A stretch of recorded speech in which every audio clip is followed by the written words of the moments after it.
Alrighty, this is part two. Yeah. I went upstairs to get a coffee.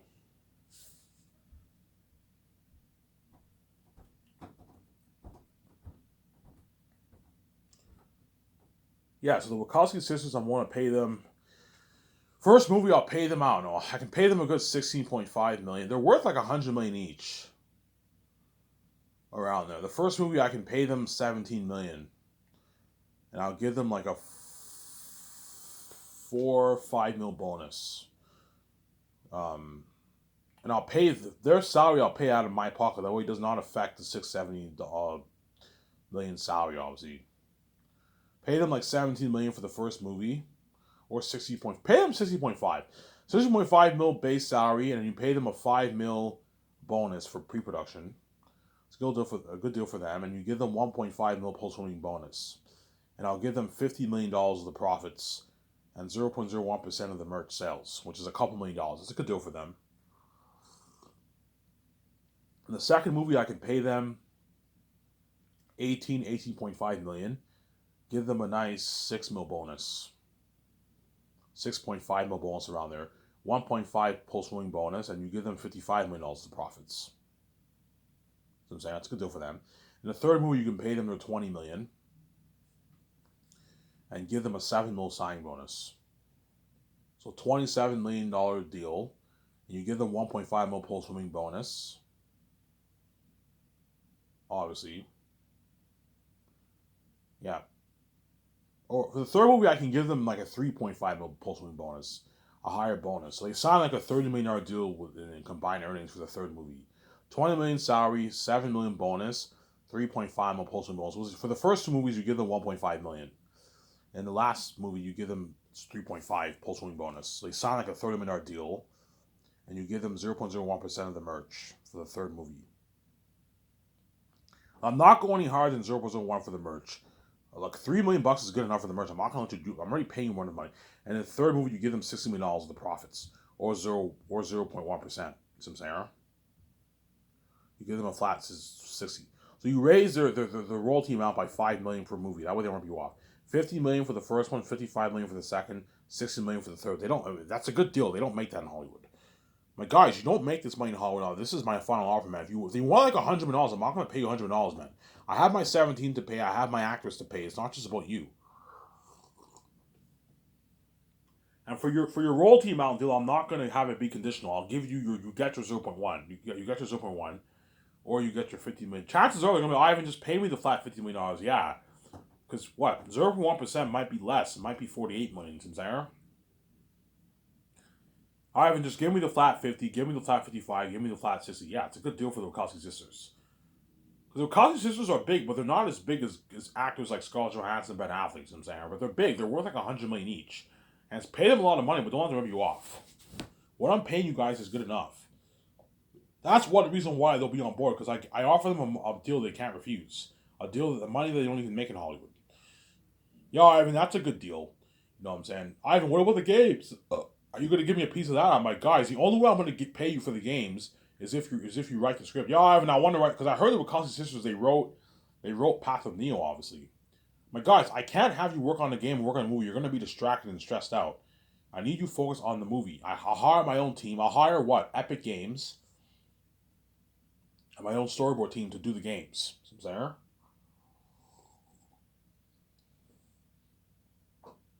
Yeah. And the word was that's all shock. Holy shit, the Wachowskis are all shocked with my story. Holy shit, that sounds like a masterpiece. That's a masterpiece, Ivan. Yeah, it's a masterpiece, man. That sounds like a masterpiece, Ivan. You know what I'm saying? That's your idea for the story, Ivan? I'm like, yeah, it's my idea for the story. Holy shit, Ivan, that sounds like a masterpiece. Ivan, that story will even rival your Xana's story. Yeah, it'll be better than even The Great Escape. Yeah, man. The Great Escape will be an amazing movie, but it will not be as good as The Matrix 4 story, man. I have the pictures in my mind. I'm like, yeah, man, The Great Escape will beat it out. It'll beat out. Sorry, The Matrix 4 will beat out The Great Escape. But The Great Escape, you can argue, might be a more entertaining movie because it's me and VJ on the run. We're kicking ass. That's why it's tough, because both movies are good. Yeah, Ivan, both movies sound like masterpieces. Yes, both movies sound like masterpieces, man. You have The Great Escape, that story, obviously, and you also have The Matrix 4 story, The Life of the One. Look at an amazing story. Would you rather do the greatest hit with the Matrix? Honestly, I'd rather do the Matrix, to be honest. As it's cooler being in the Matrix kicking ass, obviously. But it's also cool seeing me, VJ, as a secret agent, kicking ass. You know what I'm saying? Keanu Reeves is obviously hoping I do the greatest hit because he wants to be saved, obviously. He wants to be the star of the movie.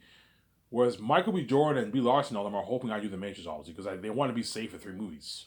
2 to 3 movies. Yeah, I want to experience that success and fame with I Am Music for like 10 years of my life. Whereas the greatest escape, even though it's an amazing story, it's a one and done, man. You're only going to experience the fame with me for like a good 2.5 years, and that's it, man. 2.5 years and the journey ends. Was the Matrix, I'm doing a 3-movie trilogy. That's 9, 10 years of your life you're going to be saved, man. Yeah. I tell the customers my idea for the story, they're all blown away. Holy shit, now it sounds like a masterpiece.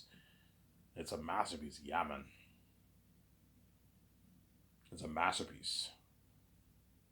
Yeah. And that's why, man, I'm going to have that big talk with you. Hey, do you want to do the Matrix trilogy or you want to do those 4 movies? Fuck it, Ivan. Let's do the Matrix. I'm saying, I give Warner Bros. A call. I'm like, hey, we want to purchase the rights to the Matrix. But if they're not interested in selling off the rights, I'll just do the 4 movies. I have nothing to lose. Not a problem, I'm saying. I have nothing to lose, I'm saying.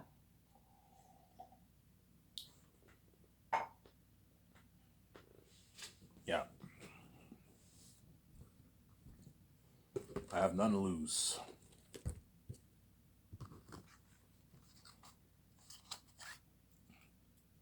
It's getting dark over here in Canada, right?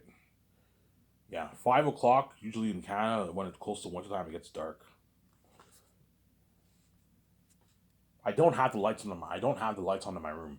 I like making videos when it's a little dark in my room. during the evening, right? The afternoon. Whereas nighttime I make it with the lights on, obviously, because I can't see shit, obviously.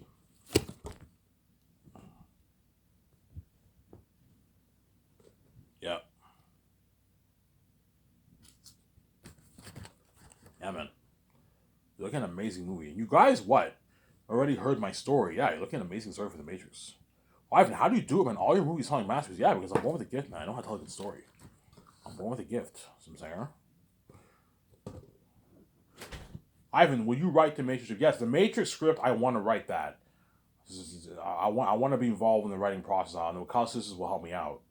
I want to be involved in the Matrix script, obviously. Whereas for The Great Escape, CIA is complicated shit. So even though the Matrix script is not as complicated as fucking CIA, man. CIA is complicated shit. Hence why if I do The Great Escape, I will not write that. I'll let what? I'll let the experts do the job. Whereas The Matrix, I will co-write that, obviously, with the Wachowski sisters. It'll be me, the Wachowski sisters, we're going to co-write it together. Obviously. And I'm gonna take my notes with VJ. Okay, VJ, let's study the Matrix 1, Matrix 2, Matrix 3 script. And we take notes for Matrix 4 and some notes for Matrix 5, Matrix 6 that we're prepped. When we pitch to Warner Bros., we're prepped, we have them on our notes, we have an idea what we want our story to be about, obviously. Or what they know. And I already know how much I want to pay the College Sisters. I'll offer the College Sisters, okay, this is how much I want to pay you guys. Yo, Ivan, you better offer us a boatload of money, man, if you want us to direct your movie. Okay. You'll be my executive producer, my co-writer, and my director. I'm willing, you guys, this is how much I'm willing to pay you guys. You guys will be the boss of my movie. I'll give you guys full power. Like I gave Peter Jackson. Okay, Ivan, we're listening, okay? Ivan, if you want us to direct a movie, you better give us full power. Yeah, I'll give you full power like Peter Jackson. You get your full power. Obviously, you're going to be my executive producer, my co-writer, and my directors. You guys need assistance to help. You know, Ivan, we don't need any assistance. There's 2 of us, so it's enough. Because you guys are going to be directing the movie together, you're 2 people. You're co-directors, obviously. You guys won't need help, obviously. But I'll have a first shooting director team, a second shooting director team to help you guys out. You can have John Farrell and Nick Filoni help him out a little bit too, obviously, with directing. Some saying? Yeah, I was just saying, yeah. And they'll be on board because they want to be safe. They don't want to be left behind. It's an Ivan movie. Me as the one kicking ass. They want to be a part of that buzz with the fans, obviously, that Matrix movie, obviously. And I sold them with my story, and I offered them a bowl of money they can't refuse. Money talks, man. If you offer someone a lot of money that they can't, if someone offered me that kind of money, I would be like, fuck it, man. Sign me up. I want to experience that fame with you. I want to experience that fame with God, that buzz with him. You know what I'm saying? Be a part of that movie and what? And he offered me a bowl of money. Yeah, I offered because this is a bowl of money. You're gonna walk away with tens of millions in the bank, man. Offer them a fat contract. Yeah, Ivan. Like after they do the three movies, they're going to be worth like $200 million. They're going to be $100 million richer after they do the three movies. Offer them a fat deal. Yeah,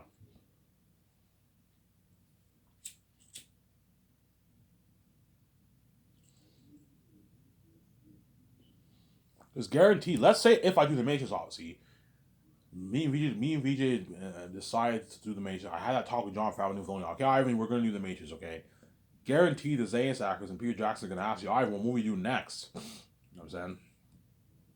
They might ask you that. I said, Ivan, what movie do next? I'm saying.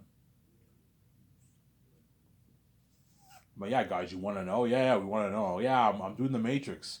You're doing the Matrix? I'm like, yeah, I'm doing the Matrix. Is Keanu Reeves the one and Karen Moss, or are you the one, Ivan? No, no, I'm the one. And VJ is like the next Trinity. She's the love of your life. Yeah, yeah. Holy shit. You know what I'm saying? What's your idea for the story? They already know it's my because I tell them my idea. Like, holy shit, Ivan, that sounds like a masterpiece.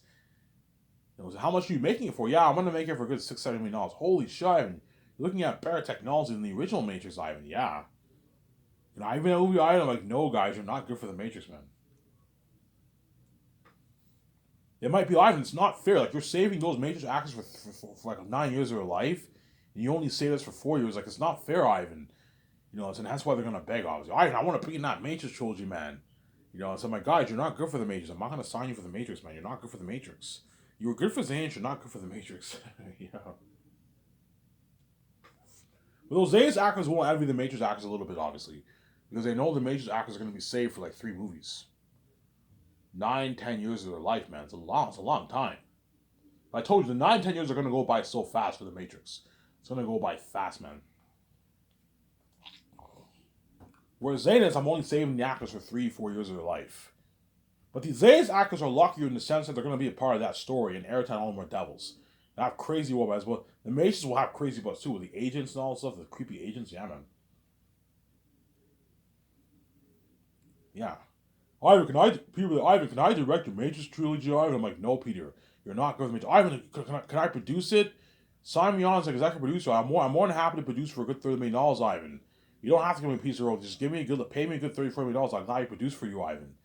I don't want to work in Hollywood, Ivan. I want to work for you. I can't stand Hollywood, Ivan. You know what I'm saying? Your company's so much better than Hollywood. I'm like, Peter, you're not good for the Matrix, man. Ivan, now do a good job. Yeah, you do a good job, but you're not the best man for the Matrix. The Wachowski sisters create the brand. They're better candidates than you. You're not as good for the project as they are. They create the brand. They know what's best for the Matrix, not you. If I were doing fantasy, I'll gladly hire you again, Peter. But you're a fantasy guy, Peter. You're not what? You're not a Matrix guy, Sinclair.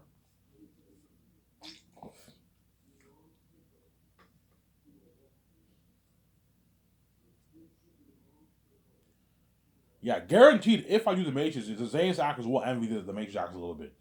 Like it's not fair, Ivan. You know what I'm saying? They're gonna ask you, Ivan, are you gonna do a trilogy? Yeah, I'm doing a trilogy. Oh, holy shit! You're doing a 3 movie trilogy? Yeah, 3 movie trilogy. Are you gonna film it back to back? No.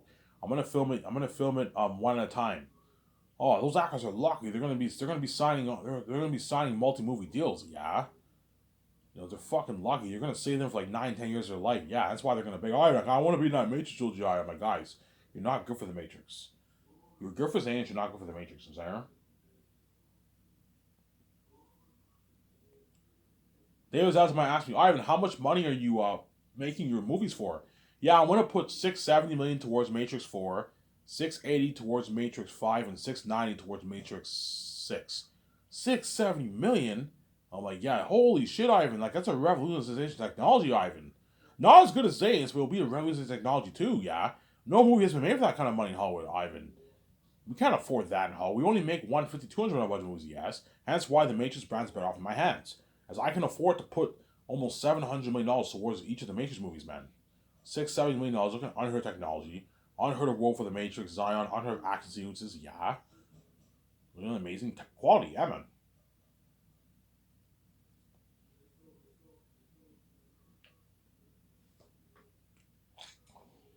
Look at amazing quality, yeah.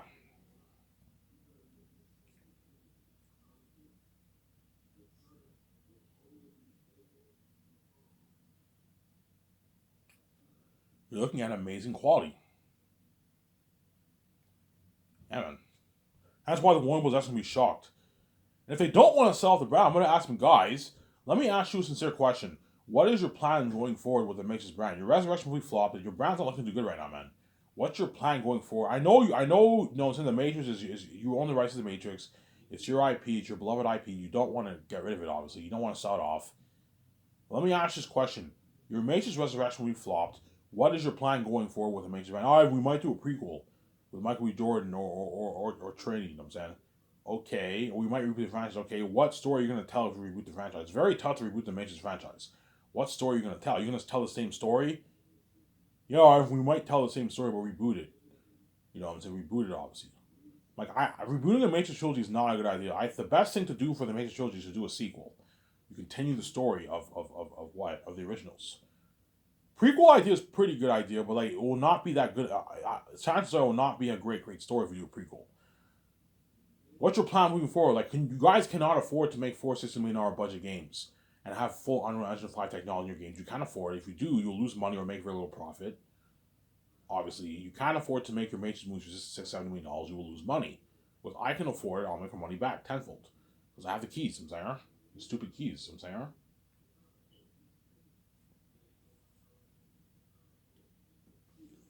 Yeah. What's your plan moving forward, guys? Yeah, Ivan, you're right. The Matrix, but yes, I'm gonna make them really think. Yeah, guys, you're better off just taking the money and selling off this brand. Your Matrix brand is looking too good right now, man. The stock of your Matrix IP, man, went down. It's not looking too good right now. Your Matrix Resurrection movie flopped. It was a bad movie. What? Yeah, Ivan, we can't do a sequel because the movie flopped. Yes, you can't do it. You can't continue this story because your Resurrection movie was terrible and the movie flopped.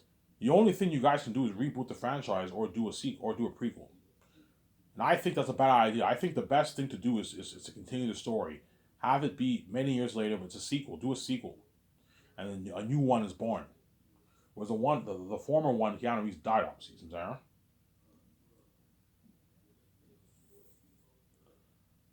Yeah, even if you're gonna do a sequel, like how are you gonna bring Smith back? Like Smith, the program Smith got destroyed in the Resurrections. I'm like, did he? Did the program get fully destroyed? You know what I'm saying? No, he didn't get fully destroyed. You know what I'm saying? You're not even watching video, okay. In the movie, in Matrix Resurrections, obviously, when in Matrix, in the first Matrix movie, when Neo jumped into Smith, obviously, he destroyed Smith. The program Smith was destroyed, and he came back and was a little bit more powerful. You have this pattern, obviously. He was no longer unplugged in the Matrix, and he was now able to clone himself. He came back more powerful. And in Resurrections, in Revolutions, Smith became just as powerful as Neo, even a bit more powerful than Neo, that the One himself could not defeat him.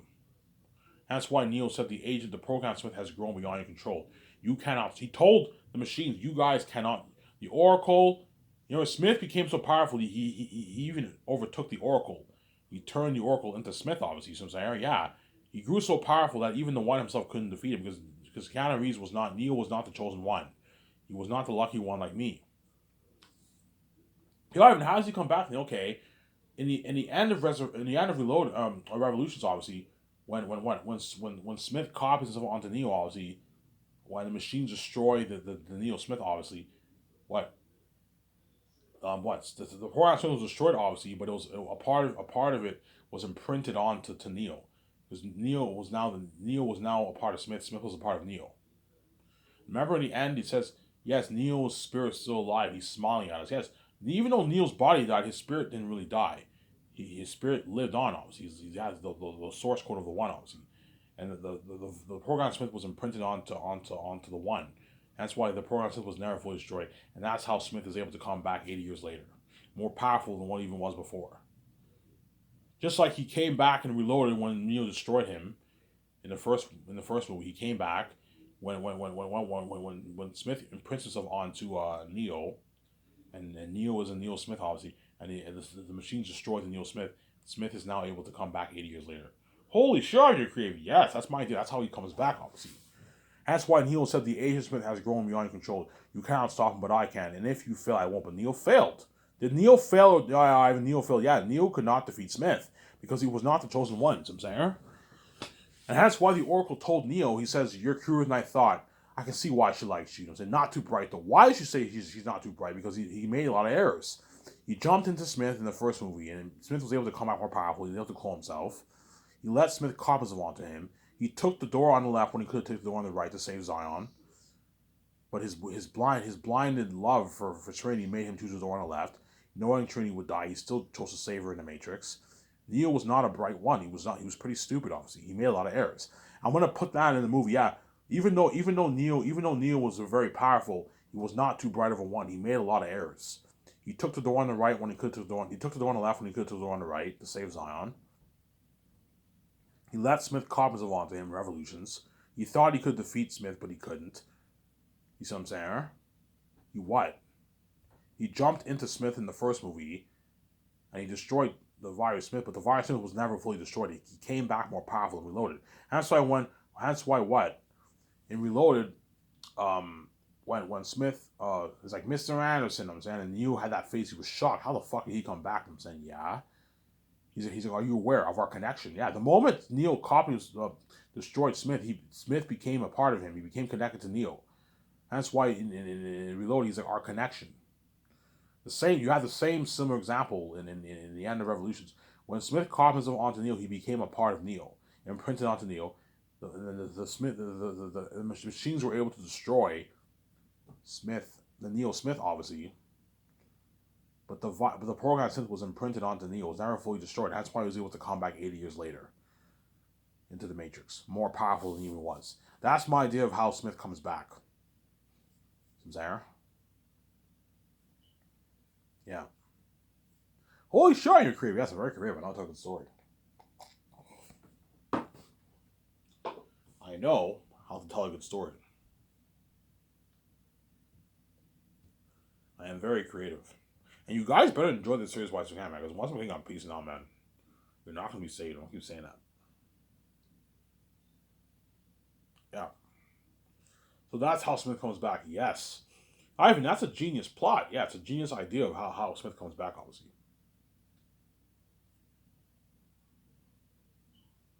It's a genius idea. And then for the Matrix 4 movie, I'm going to show how the one is born. He's born in the real world. He's also born in the Matrix. I'm going to tell Lana, okay, in your Matrix 4 movie, Morpheus said the one was born inside the Matrix. But in the movie, Keanu Reeves wakes up in the real world in his full adult human form, naked, obviously. So what did Morpheus mean by the one being born in the Matrix? The only thing I can think of is he's born in the real world, in that machine city where all the humans are plugged in. Obviously, he's born there, and the moment the machines plug onto the back of his head, something happens in the Matrix, and you get this like machine birth of the one. You get the green code, you get the light, the anomaly code, and the baby forms into a baby, obviously. And because the one is human, even though when he's born in the Matrix, he's born as a baby because he's human. Whereas Agent Smith and all of them are programs are not human. They come back in full adult human form. See what I'm saying? Because Agent Smith is not human. He looks human, but he's not human. He's a program. Whereas the one is human. He's half machine, obviously. He has machine in him, but he's also human. Whereas Smith is not human. See what I'm saying? Yeah.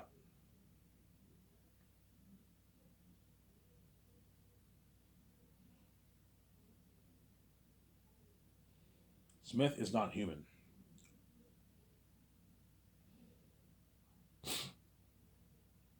Ivan Howell's okay. My idea for the beginning of the movie is what? You get the movie starts off, you get the flashbacks of Neo's life, of what happened in the originals, obviously. Neo, wake up, Neo. You get a scene of when he's like, wake up, Neo. He wakes up in his computer desk in his apartment. You know, and you get the scenes where Morpheus talks about the one being born inside. You get the scene when Neo talks to the Oracle. I can see why she likes you. Not too bright though, you know what I'm saying? Yeah. You see the scene when Neo chooses the door on the left over the door on the right. He made his errors, obviously. You know what I'm saying? Then you end it off with the Agent Smith has grown beyond your control. You cannot stop him, but I can. If you fail, I won't. And he failed. He failed, obviously, yeah. He couldn't defeat Smith. Think about it. The one himself couldn't even... The Smith grew beyond The Oracle's control, the Architect's control, and even the One himself. The One himself couldn't defeat Smith. And that's why Neo gave up and he let Smith Cobbins onto him. Because he couldn't defeat Smith. You know what I'm saying? Yeah. You know what I'm saying? So you ended off with the Agent Smith has to go in your arm control. You can't stop him, but I can. And you ended off with the scene when what? The deja vu scene, the first one. You see the black cat, you know what I'm saying? He's like, deja vu, you know what I'm saying? Yeah, deja vu means something changed in the Matrix. You know what I'm saying? And you get the black screen. You get the black screen, obviously. And you get this green code. And it says the Matrix, deja vu. And it zooms in, it zooms in, obviously. And you get, remember how in the first Matrix zoomed, and you got the green code and zoomed into to Trinity, faded into Trinity in that room. Put your hands up now. Remember that? Yeah. It zooms in. You get the scene of this family at this event, and it says the Matrix, and it says 80 years later. 80 years later. You know what I'm saying? 80 years later. In the Matrix. And it starts off with a family. Holy shit, I'm creative. Yes, I'm very creative. It starts off with a family, obviously. And the family are at an event. That's what I'm saying. That's my deal. I have all these pictures in my mind. That's my deal. It starts with a family. They're at an event, obviously. You know when you have those movies, yeah, they're at an event, obviously, and they get food and they drive back home. Obviously, when they drive back home to their apartment, obviously, you know what I'm saying. They drive home to their apartment, obviously, and they're about to go. They drive back home into their apartment or their house, and when they go home, obviously, they see this cat, obviously. You know what I'm saying? And then the kids see the cat, and they see another cat walk by again. They're like, Mom, Dad, this is something weird happened. What? We saw a cat, another cat that looked just like it walked by again.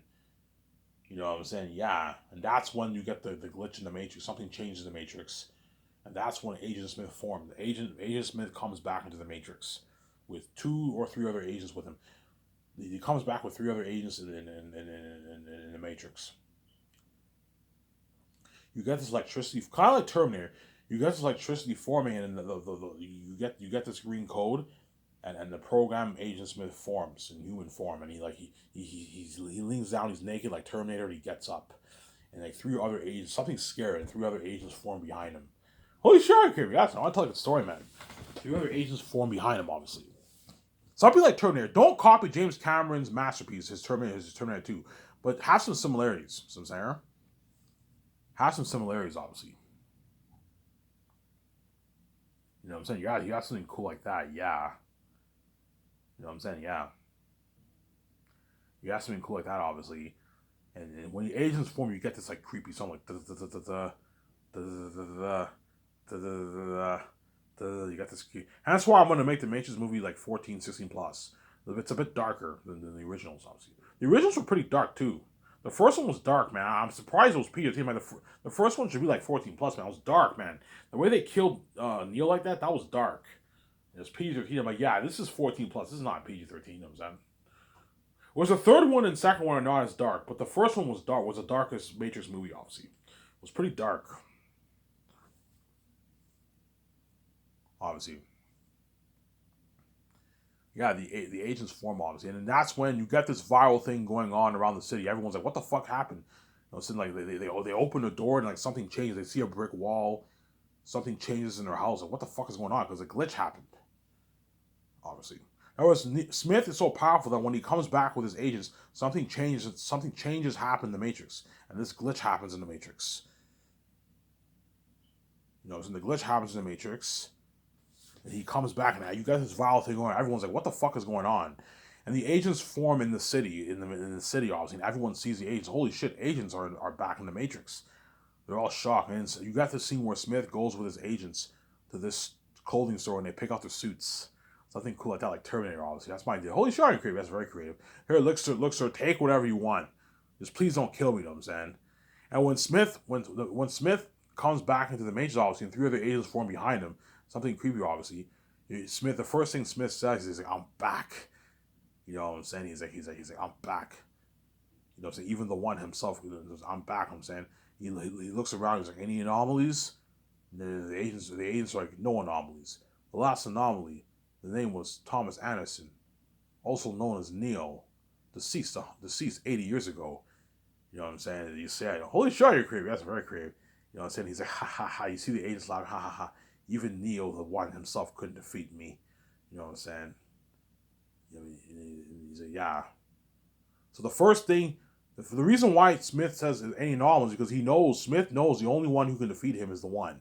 And that's why he's making sure, are there any anomalies in the Matrix? And what? And the agent's like, no, there's no anomalies. So I'm saying, all right, yeah. Look at an amazing story, obviously. And when that happens, obviously, my idea is that when that glitch happens, obviously, the Oracle, you get this scene where what? The Oracle's in her apartment, obviously, and the Oracle's in her is in her apartment, obviously, and she's worried because she now knows Agent Smith has returned, obviously. So I don't know. The Oracle she's with some kid. She's cooking food, and she hears noises in her apartment, and she opens the apartment. She's like, "What's going on here?"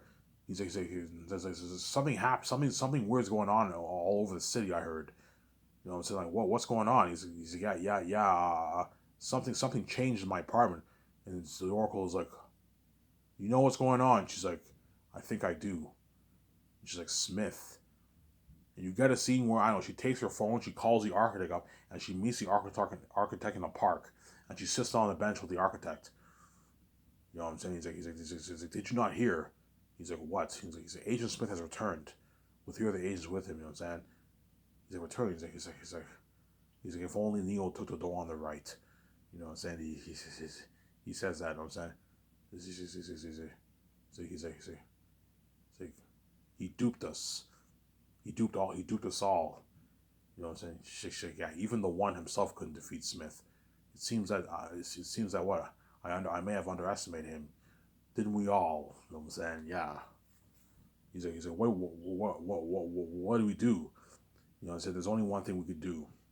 You know what I'm saying? We must meet with the machine, the Ex Meduna's machine. You know what I'm saying? A new one must be reborn. Must be born in the Matrix. The seventh one. Yes, this one will be lucky. You know what I'm saying? Yeah. How do they go into the room? My idea is they go into this room, obviously, and they have you have that mirror, that liquid mirror. Remember when Keanu Reeves touched the liquid mirror, and that he went into the room with, yeah, the Oracle and them, they go through this mirror, this liquid mirror, obviously. And when they go through that mirror, they now enter the real world. So you're finally going to see the Oracle and the Architect in the real world, and they meet with the machine God. That's my deal, and they make a deal, and that's how the one is born in the Matrix. You get that amazing story, obviously. Show my camera here.